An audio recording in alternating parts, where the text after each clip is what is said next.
మీకు ఆలోచన చేయండి. ఏం జరిగింది మంచిగా, ఎన్ని అబద్ధాలు చెప్పిండ్రు ఆనాడు. మరి ఈరోజు ఇక్కడున్న మన ఎమ్మెల్యే మీరందరూ దయదలిచి 2023లో కేసీఆర్ ముఖ్యమంత్రి కావాలని చెప్పి ఇక్కడ పోచారం శ్రీనివాసరెడ్డికి ఓటేసారు. ఆ రోజు ఇదే పోచారం శ్రీనివాసరెడ్డిని ఓడగొట్టేందుకు మరి రేవంత్ రెడ్డి వచ్చి ప్రచారం చేసిండు. ఆ ఫోన్ ఇది పట్టుకున్న ఒక్క నిమిషం. ఆ రోజు ఏమేం మాట్లాడిండంటే, ఇగో ఇక్కడనే ఇదే జాగా, ఇగో రేవంత్ రెడ్డి ఏం చెప్పిండో పోచారం శ్రీనివాసరెడ్డి గురించి మీకు నేను వినిపిస్తా. అరే అప్పుడు ఆ ఖాముష్ బయట చూస్తున్నాయి. ఆయన కొడుకులు తలా వదికు ఇవాళ వాళ్ళ గురించి చెప్పాలంటే ఒక ఆంబోతులు ఎన్నుకుంటే అది చూసిన దున్నపోతులు పోవడం, ఒక ఆంబోతులు దున్నపోతులు ఊర్లలో మైసమ్మకు దున్నపోతులు నిలిచిపెడతారు. అది ఎక్కడ పడితే అక్కడ దొంగ సైన్యాల వాడి పాటవాడలో మైసమ్మకి ఇచ్చిన దున్నపోతులు దాకా ఊరి మీద వాడి మేస్తున్నారు. కొంచెమైనా సిగ్గు చేయకుండా నేను అడుగుతున్నా. ఇవాళ పోచారం శ్రీనివాసరెడ్డి గారు, నేను శాసనసభకు స్పీకర్, 119 మంది ఎమ్మెల్యేలను నియంత్రించాల్సిన బాధ్యత మీ మీద ఉంది. దాన్ని తప్పితే దారిలో పెట్టాల్సిన బాధ్యత మీద ఉంది. 119 సంఖ్య దేవుడు ఎరుగు. అచ్చోసిన ఆంబోతులకున్న నీ ఇద్దరు కొడుకులను నియంత్రించలేవా? ఇక్కడ ఇసుక దోపిడీ మీదే, కంకర దోపిడీ మీదే. ఎవరు ఇల్లు కట్టాలన్నా ఇటుక మీ దగ్గరనే కొనాలి, కంకర మీ దగ్గరనే కొనాలి, సిమెంట్ మీ దగ్గరనే కొనాలి, కమిషన్లు మీకే ఇవ్వాలి. ఇవాళ ఈ ప్రాంతంలో అభివృద్ధి అంటున్నాడు. అభివృద్ధి కాదయ్యా, నీ కోసం కాంట్రాక్టులు తెచ్చుకొని నువ్వు పనులు చేసుకుంటున్నావు. రోడ్లు వేస్తే నువ్వే వేస్తే, సీసీ రోడ్లు వేస్తే నువ్వే వేస్తే, సైట్ లైన్లు కడితే నీ కాంట్రాక్టే. ఇవాళ ఇన్ని రకాల దుర్మార్గాలకు పాల్పడుతున్న పోచారం శ్రీనివాసరెడ్డిని ఈ బాన్సువాడ ప్రజలు పొందబెట్టాల్సిన సమయం. పోచారం శ్రీనివాసరెడ్డి బొంద పెట్టాలన్నట. నేను అంటలేను, ఇది నేను చెప్తలేను, కేటీ రామారావు చెప్తలేడు. మీకు ఎవరు చెప్పిరా అంటే, ఎవరి సంకలన అయితే పోచారం పోయి కూర్చున్నాడో గదే రేవంత్ రెడ్డి చెప్తాడు. పోచారం శ్రీనివాసరెడ్డి అనే పెద్ద మనిషి ఆంబోతట, ఆయన కొడుకులు ఇద్దరు దున్నపోతులట. మైసమ్మ కాడ దున్నపోతులను కట్టేసినట్టు మరి ఇద్దరు దున్నపోతులను ఊరి మీదకి వదిలినావు. కంకరల కాంట్రాక్టు, ఇసుక దోపిడి నీదే అని ఇదే అంబేద్కర్ చౌరస్తాల రేవంత్ రెడ్డి పోచారం శ్రీనివాసరెడ్డిని మరి ఆ రోజు తిట్టిన బూతులు ఇవి. మరి ఒక్క నిమిషం, పోచారం శ్రీనివాసరెడ్డి అనే గొప్ప పెద్ద మనిషి ఆయనే మాట్లాడిండో ఒక్కసారి మీకు వినిపిస్తా.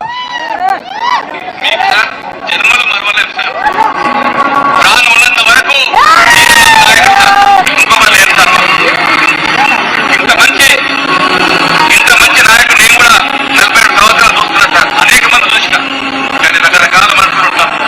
చెప్పేది ఒకటి, చేసేది ఒకటి. దాన్ని మనస్ఫూర్తిగా సహోదరుతో చూపుతూ పోచారం శ్రీనివాసరెడ్డి వెంకటేశ్వర స్వామి సాక్షిగా చెప్పిండు కేసీఆర్ గారికి. ఏం చెప్పిండు ఎరికేనా? నేను 47 ఏళ్లలో చాలా మంది ముఖ్యమంత్రులను చూసినా, కానీ నీ అంత మంచోని చూడలేదు సారు. సచ్చే వరకు, ప్రాణం ఉన్నంత వరకు నీతోనే ఉంటా అని చెప్పిండు. మరి ఇప్పుడు చచ్చిపోయిందా, బతుకున్నాడా? బతికే ఉన్నాడా? సపడే ఏదైనా బండ కట్టుకొని బాయిలో దుంకుమని రాదు. ఎందుకు ప్రజలు ఓటేసింది దేనికి? ఈ ముసలాయన చేస్తున్నది దేనికి? నాకు అర్థం కాక అడుగుతా. ఏమన్నా సిగ్గుందా? గిన్ని బండ బూతులు తిట్టినోని పట్టుకొని, గిన్ని బండ బూతులు తిట్టిన రేవంత్ రెడ్డి దంకల పోయి ఇలా కూర్చున్నాడు. నేను ఒకటే మాట అడుగుతున్నా, ఎందుకు పోయినావు? ఓటేసిన బాన్స్వాడ ప్రజలకు మోసం చేసి ఎందుకు పోయినావు చెప్తావా పోచారం శ్రీనివాసరెడ్డి గారు? ఎందుకు పోయినావు? దేనికోసం పోయినావు? ఇక్కడికి వచ్చిన మా ఆడబిడ్డలు మీరు చెప్పాలా. మరి మీకు ఎల్లుండి పోలింగ్ ఉన్నది, ఓటేయాల మీరు 11 తారీఖు నాడు. నేను అడుగుతున్న ఒక్క మాటకి సమాధానం చెప్పాలా. మీరు 4000 పెన్షన్ ఇస్తామన్నారు కాంగ్రెస్ వాళ్ళు, 100 రోజుల్లోనే ఇస్తామన్నారు. వచ్చిందా? వచ్చిందా రాలేదా? చేజు పెట్టురి. వచ్చిందా రాలేదా? లగాయించి చెప్పు, వినబడతలేదు.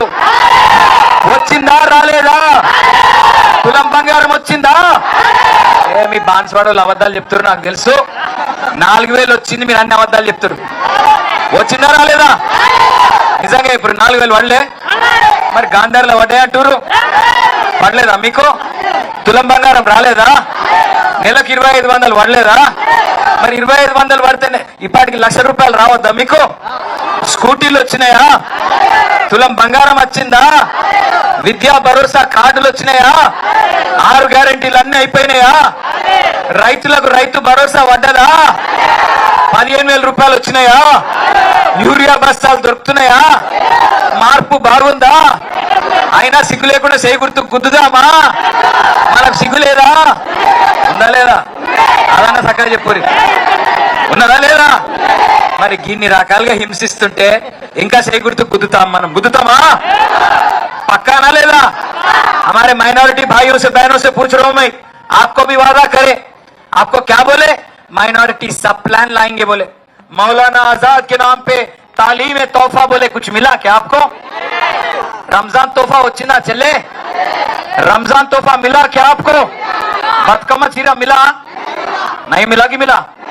బతుకమ్మ చీర రాలే, కనీసం రైక పెట్టిండా? వీడు చీర కాదు రైకనైనా పెట్టిండా? అయినా గుద్దుదాం మరి చేయి గుర్తుకు. వాళ్ళకి సిగ్గు లేకపోతే లేదు, మనకు లేదా? ఆలోచన చేయండి, ఆగం కాకుండ్రి. పోయిండు ముసలాయన ఆంబోతు దున్నపోతు అని అవతల అంత గలీజ్ తిట్లు తిడుతుంటే సిగ్గు లేకుండా పోయి ఆడిసిరే ఇంగిల్ మెతుకుల కోసం ఆశపడి ఇవాళ బాన్స్వాడ ఇద్దరు తీసి అలా దొరబడ్డాడు. కానీ రేషం గల్ల బిడ్డలు, మా జుబేరస్ వంటి బిడ్డలు ఇవాళ ఇక్కడ నిలబడ్డారు.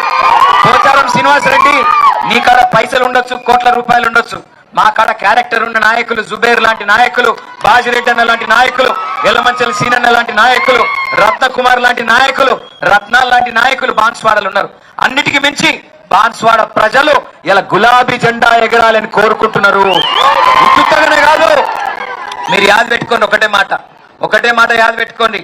ఒకసారి ఎవడన్నా మనల్ని మోసం చేస్తే, ఆ రోజు 6 గ్యారంటీలు అన్నారు కదా, 100 రోజుల్లోనే పూర్తి చేస్తామన్నారు కదా, 420 హామీలు ఇచ్చిండ్రు కదా, ఒక్కటన్నా పూర్తయిందా? ఒక్కటైంది, ఫ్రీ బస్సు. ఇక ఫ్రీ బస్సు అందం చెప్పరాదు, మా ఆడపిల్లలు చెప్పాలి. మీరు చేయలేపితే ఇప్పుడు బస్సు ఆగుతుంది ఎక్కడన్నా? ఇదివరకు కేసీఆర్ సార్ ఉన్నప్పుడు మీరు చేయలేపితే బస్సు ఆపుతుండే, ఇప్పుడు బస్సు ఎక్కితే సీట్ దొరుకుతుందా? గౌరవం దొరుకుతుందా మీకు? అది ఫ్రీ బస్సు ఎట్లయితుందో నాకైతే తెలియదు. ఆడోళ్ళకు ఫ్రీ అట, ఇంట్లో ఉండే మొగోళ్ళకు డబుల్ టికెట్ అట. అది ఏం ఫ్రీ పాడైంది నాకైతే అర్థమైతే లేదు. అందుకే ఆగం కాకుర్రి. మళ్ళా అరే నీకు దండం పెడతారా, నువ్వు గుట్టరా, నువ్వు छोड़ दे रहे मेरे को, कई को मेरे पीछे पड़ा, गला बैठ गया, कहाँ से लाया रे इसको? पोचारम भिजा है क्या इसको? पोचारम भिजा है शायद. ఇగో నేను ఒక్కటే అంటున్నా,